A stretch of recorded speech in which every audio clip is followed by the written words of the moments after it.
Bom dia, turma do oitavo ano. Nossa aula de História Geral retoma novamente o tema da Revolução Francesa, tá certo? Nós vimos na última aula falando de como era a França antes da Revolução, fazendo uma breve revisão. A França era agrária, né, ainda feudal, onde as pessoas não tinham direito, né, à igualdade, aquela divisão de nobres e servos, né? Um país totalmente agrário. Aí a gente tem aquela divisão dos três estamentos ou estados da sociedade francesa, como nós vemos aqui nas imagens, o primeiro, o segundo e o terceiro estado, ok? E a França era uma monarquia absolutista, não é verdade? Aí a gente viu na última aula como foi o início da Revolução Francesa, né? Devido a essas desigualdades, sobretudo a várias crises naturais que deram uma safra agrícola péssima, e aí a falta de alimentos, o aumento dos preços, a inflação, o rei quis o quê? Aumentar os impostos aqui, ó, como nós tínhamos falado, né? E aí ele convoca, depois de 80 anos, os estados gerais, porque a crise era gravíssima. Então, nesse cenário de crise, o terceiro estado, que já vinha com essa opressão, né, de pagar os impostos e não ter direitos, e aí uma coisa a gente vai lembrar, somado àquelas ideias do iluminismo, da liberdade, igualdade e fraternidade, né, que já tinham aí sendo difundidas na sociedade francesa, principalmente entre os burgueses, né, os intelectuais. Isso faz com que o terceiro estado declare, dentro dessa assembleia chamada Estados Gerais, uma outra assembleia, que é a Assembleia Nacional Constituinte, né? Dentro desse processo, a gente tem a queda da Bastilha, como nós já mencionamos anteriormente, e hoje nós vamos ter o foco na atividade 2, iniciando com a monarquia constitucional. Falaremos da Convenção e da República. Bem, na monarquia constitucional, pelo título, você já tem que matar uma charadinha aí. A monarquia continua, aquele rei déspota que a gente fala, mandão, né, absolutista, ele continua, só que agora tem uma novidade, né? Uma dificuldade para o rei, uma novidade para os franceses naquele período. O rei vai ter que obedecer agora, olha só, a Constituição, por isso que nós temos aqui constitucional, tá? O rei agora obedece à Constituição, tudo bem? Porque vai ser declarada pela Assembleia Nacional Constituinte, o terceiro estado, finalmente a Declaração dos Direitos do Homem e do Cidadão, que é uma Constituição. O que é uma Constituição? É a lei maior de um país. Hoje nós vemos no nosso país várias discussões de crimes feitos à Constituição, né? Ela está acima do presidente da República, né, do Senado, do STF, porque é a lei maior a qual todos nós devemos obedecer. Então aqui a gente tem a França fazendo a sua primeira Constituição. Então o rei, ele fica subjugado aqui nesse momento à Constituição. Muitos, na verdade, não queriam a monarquia. A forma de governo que a França queria era a república, porém, né, o grupo mais dos moderados, dos monarquistas, dos nobres, conseguem a permanência aí da monarquia, tá bom? Então, como está aqui na apresentação, o rei foi subordinado à Constituição. E olha aqui os ideais do iluminismo, gente. O rei agora teve um poder limitado. Por quê? Eles dividiram o poder em três partes: legislativo, que cuida das leis, o executivo e o judiciário. Agora o rei não é mais absolutista. Lembro que no iluminismo foi Montesquieu que tinha essa proposta, justamente para a gente não ter uma ditadura, né? Ou um poder absolutista. Por quê? O governante ele tem que dividir o poder. E essas três partes, elas têm que se obedecer entre si. Volto aqui na atualidade, que é uma das grandes hoje crises que o Brasil passa na política, é a questão aí da divisão e da igualdade dos poderes, né? A gente vê aí na mídia alguns poderes aí entrando em conflito. E se a gente tem um poder que se sobressai, aí a gente não tem um poder igualitário entre essas três partes. Aí nós podemos correr o risco de ter o que? Uma ditadura, né? Hoje, falando hoje no mundo, ou no caso no passado, o poder absolutista do rei. Uma coisa que chama atenção é que a Assembleia Nacional vai colocar na Declaração dos Direitos o voto censitário, uma palavra nova para vocês e um termo que vocês têm que conhecer na história. O que é o voto censitário? Poderia agora votar, mas somente as pessoas que tivessem alguma renda. Então, o voto aqui, quando ele é censitário, ele não é para todos, ele não é universal, tá legal? Isso aqui desagradou muitas pessoas que não eram o que o terceiro estado queria em sua maioria, mas foi o que foi aprovado. Aí a gente tem, na continuidade, como eu estava falando, essas mudanças vão agradar quem? Principalmente os mais pobres do terceiro estado, que são os sans-culottes. Porque os sans-culottes, eles almejavam uma república e aqui sim, eles queriam sufrágio universal masculino. O que é o sufrágio universal masculino? O voto para todos os homens, independente se são ricos ou pobres. Aí aqui eu quero chamar a atenção. Vocês vão ver aí a palavra masculino, porque as mulheres não votavam. Não votavam e não foram incluídas dentro dessas mudanças aí, agora da participação popular na república. Na república não, na monarquia, tá? Então as meninas aí fiquem vendo que a luta pelas mulheres já começam aqui na Revolução Francesa, né? Que as mulheres em si participaram da Revolução, mas não tiveram aí nenhuma lei a seu favor. Bem, continuando ainda na monarquia, durante esse processo, é claro que o rei, como ele perde o seu poder, ele foi prejudicado. Por isso que a gente vai ter que o rei, ele vai fugir da França, só que ele é preso na fronteira ali com a Áustria, se eu não me engano. E aí, a França, ela vai passar por um processo de revolução, sim, de países monarquistas que, com medo que a revolução se espalhasse, os reis absolutistas fizeram uma guerra contra a França.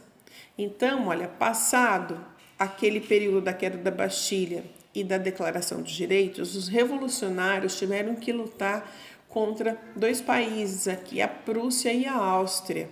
Tá legal?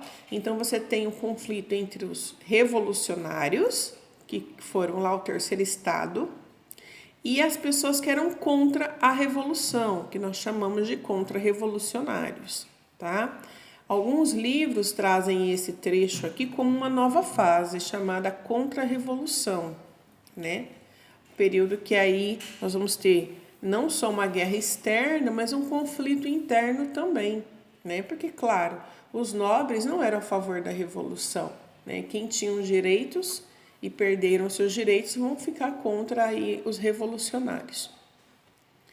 Mas, o que é interessante? Logo depois, o terceiro estado, que são os sans-culottes, eles invadem o Palácio Real, chamado de Tulherias.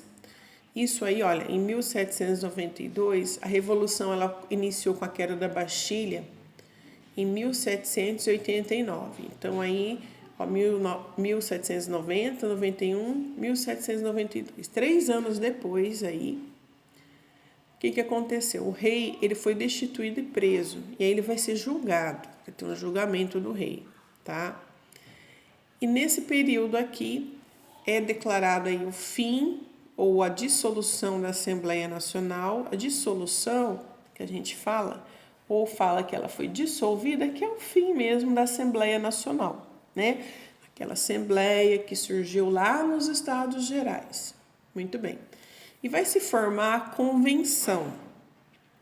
A Convenção foi uma forma que eles encontraram de governar a França sem o rei. Tudo bem? Então, aqui, como é que eles vão aí governar a França? É uma forma bem interessante da gente conhecer. Foi uma forma onde os partidos políticos, eles tentaram conjuntamente governar a França. Só que você pode olhar aqui, que são vários partidos políticos, né? A professora colocou essa imagem aí das joaninhas, né? Numa situação bem amorosa, mas na verdade não era isso que acontecia. Tudo bem? Muito pelo contrário, que a gente vai ver. Então, a gente tem um grupo, olha só, os nomes bem interessantes dos partidos aí políticos que vão se formar. Tudo bom? Vamos lá. A gente tem a planície, que era um grupo que ficava contra os radicais, até a professora colocou 2 vezes aqui, agora que eu vi. Eles representavam os burgueses, aquela burguesia já enriquecida, tá? E era um grupo que ficava no meio mesmo, porque lá era uma sala, então quem ficava à direita eram os girondinos, representavam a alta burguesia. Depois a gente tinha na esquerda, quem sentava lá eram os jacobinos, por isso que eles eram chamados de um partido de esquerda, que era o que? A pequena burguesia, que era o grupo dos radicais. A gente tinha também os cordieles, que eram ligados aos sans-culottes, que era o grupo que queria aquelas mudanças que eles não tinham conseguido. E a gente tinha também o grupo dos monarquistas, que representam quem? Aquela nobreza feudal ainda, que não queria perder os seus direitos. Aí você imagine, cordieles, monarquistas, girondinos, planícies, jacobinos, governar a França? Não ia dar certo, né, gente? Porque é muita gente pensando diferente. O bom é porque você tem a abertura do quê? Da discussão. Só que era muito complicado esse sistema, tá? E aí a gente vai ver que esse grupo aqui dos jacobinos, que eram os mais radicais, eles vão conseguir tomar o poder e instaurar um novo período, que é o período de uma ditadura jacobina, também chamada de fase do terror, tá bom? Só quero lembrar o seguinte, hoje a gente escuta muito falar partido de esquerda, de direita. Isso começou aqui na Revolução Francesa, tá legal? Na Convenção. Como eu falei, como os jacobinos sentavam na esquerda, do lado esquerdo da Convenção, e os girondinos da direita, ficou assim. Então, quem era de esquerda era radical, quem era girondino, que sentava na direita, representava o direito dos mais ricos. No meio, ele sentava quem? O partido da planície, tá? E os cordieles aqui. Então, são chamados de partidos do centro, né? Que nem são girondinos e nem são jacobinos, nem são radicais e não são a favor, assim, dos direitos. São partidos que ficam no meio. E hoje, no Brasil, a gente escuta muito isso, né? Falando, por exemplo, o PT é um partido de esquerda, o PMDB é um partido de direita, mas não no sentido hoje da onde eles sentam lá no palácio, no palácio não, lá em Brasília, esqueci o nome agora, no Senado, na Câmara Federal. Mas sim ao que eles representam, né, na sociedade. Então, o PT, por exemplo, é um partido de esquerda porque sempre quis mudanças sociais. O PMDB, vou dar um exemplo, é um partido que sempre já tem uma outra perspectiva, né? Não de justiça social, de mudança, mas de outra perspectiva dentro desse contexto do cenário brasileiro, né? Que já tem ver os interesses dos industriais, dos fazendeiros, dos mais ricos do Brasil. Né? Claro que não é que eles têm horror ao grupo menos favorecido do Brasil, mas esse é um partido que não tem esse foco inicialmente nessa questão da justiça social, da igualdade social, da mudança, da questão aí das minorias, tá? Só para a gente entender. Então, isso surgiu aqui na Revolução Francesa. Durante esse período de convenção, lá dessa fase dos vários partidos, a gente vai ter a fase do terror, onde os jacobinos, liderados por Robespierre, tá? Eles vão aí usar guilhotina, tá, gente?